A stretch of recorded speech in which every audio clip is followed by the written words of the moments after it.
भगवान श्री कृष्ण कहते हैं, क्या फ़र्क पड़ता है असल में हम कैसे हैं।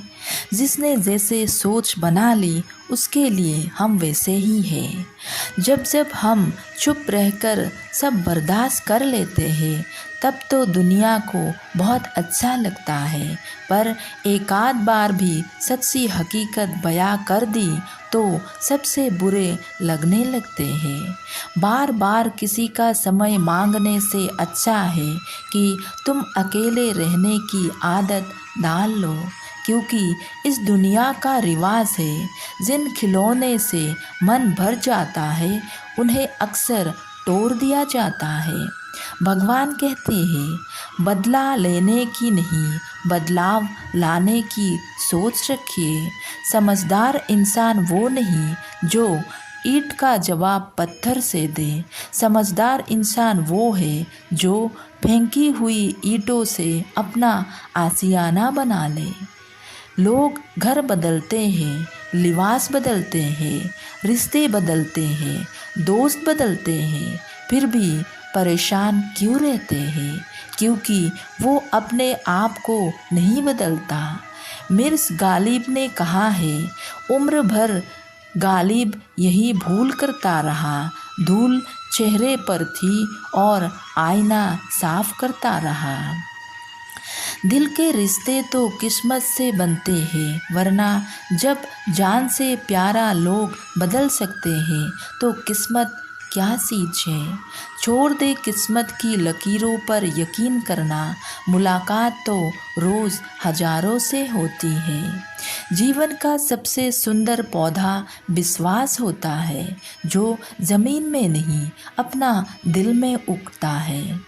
भगवान कहते हैं, किसी को निंदा करने पर ये पता चलता है कि आपका चरित्र कैसे है, ना कि उस व्यक्ति का चरित्र कैसे है।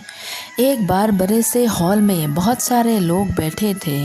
वहाँ पर दुनिया का एक बहुत ही बड़ा स्पीकर आने वाला था और सब लोग उनकी बातें सुनने के लिए वहाँ पर आए थे।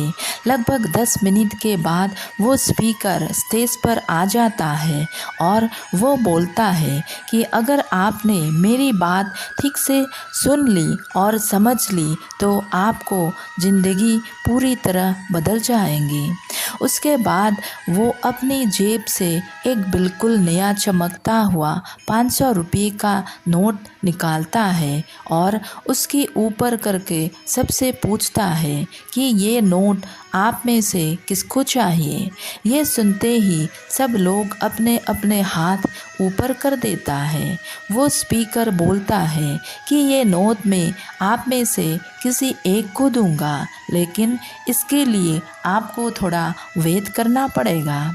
अब वो स्पीकर उस नोट को अपनी मुट्ठी में बंद कर लेता है और थोड़ी देर तक उसको मचलता है। अब उस नोट में छाले पड़ जाते हैं और वो थोड़ा पुराना सा दिखने लगता है और वो एक किनारे से थोड़ा फट भी जाता है। इसके बाद वो फिर से उस नोट को ऊपर करके पूछता है, अब ये 500 का नोट किसको चाहिए।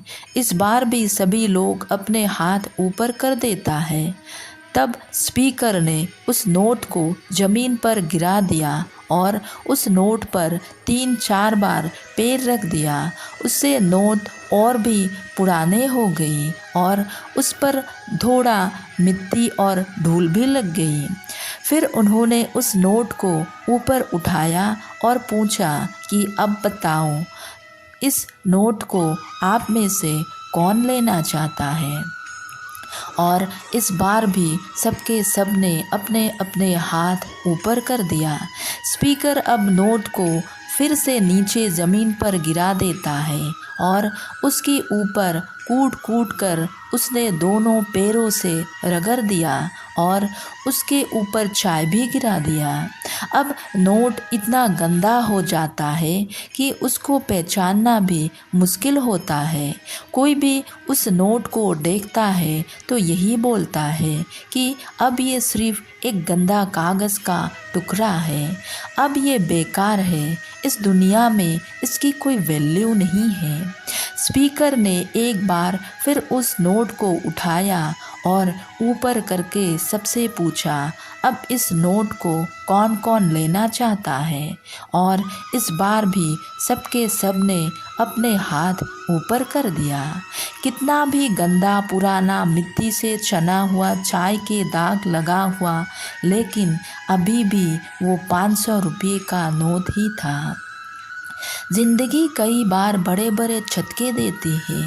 आप एग्ज़ाम में फ़ेल होते हो या इंटरव्यू में आपका सिलेक्शन नहीं होता, जब आपका बुरा समय चल रहा होता है और आप रिजेक्शन का सामना कर रहे होते हैं, उसके बाद आपको लगने लगता है कि आप सफलता के लायक है ही नहीं।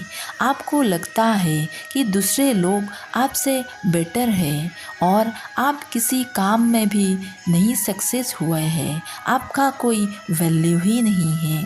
हमेशा याद रखो, उससे कोई फ़र्क नहीं पड़ता कि आपने कितनी बार रिजेक्शन का सामना किया है, आप ज़िंदगी में कितनी बार फेल हुई है। आपका वैल्यू हमेशा वही रहेगी जो पहले था। आपके पास कुछ खास है जो दूसरे के पास नहीं है और ये कोई भी आपसे छीन नहीं सकता। अब तक सक्सेस नहीं मिलने से आपका वैल्यू कम नहीं हुई है। आप अभी भी अपने बारे में कितनी लो फील कर रही हो, उससे कोई फ़र्क नहीं पड़ता। जो लोग आपको अच्छे से समझता है वो लोग आपका वैल्यू को उतना ही मानेगी जितना पहले मानते थे। अपना वैल्यू को समझो और कुछ बड़ा करके दिखाओ। राधे राधे।